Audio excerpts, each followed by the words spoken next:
बहुत पुराने समय की बात है, जब राजाओं के फैसले जिंदगी और मौत तय करते थे, जब महलों की दीवारें भी राज छुपाए रहती थीं।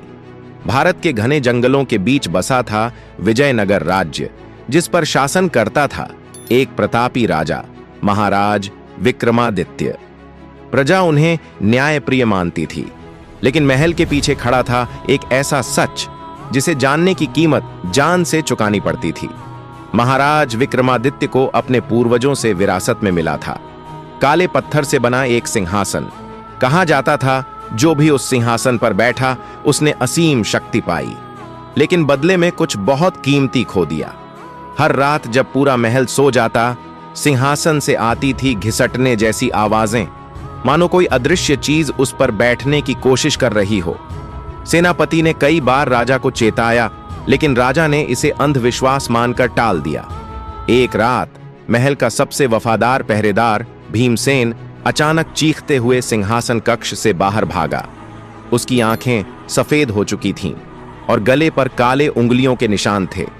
कुछ ही पलों में उसकी मौत हो गई। राज्य में डर फैल गया। लोग कहने लगे, सिंहासन जाग गया है।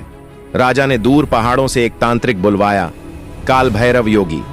योगी ने ध्यान लगाकर बताया, महाराज, यह सिंहासन साधारण नहीं, इसमें कैद हैं आपके ही पूर्वज राजा त्रिलोचन की आत्माएं। सदियों पहले राजा त्रिलोचन ने सत्ता की भूख में 7 निर्दोष साधुओं की बलि दी थी। मरते समय उन्होंने श्राप दिया, यह सिंहासन हर पीढ़ी से रक्त मांगेगा। राजा विक्रमादित्य का चेहरा पीला पड़ गया। अब हर रात राजा को डरावने सपने आने लगे। सपनों में वही सिंहासन और उस पर बैठा एक साया जो कहता, राजगद्दी मेरी है। राजा का स्वभाव बदलने लगा।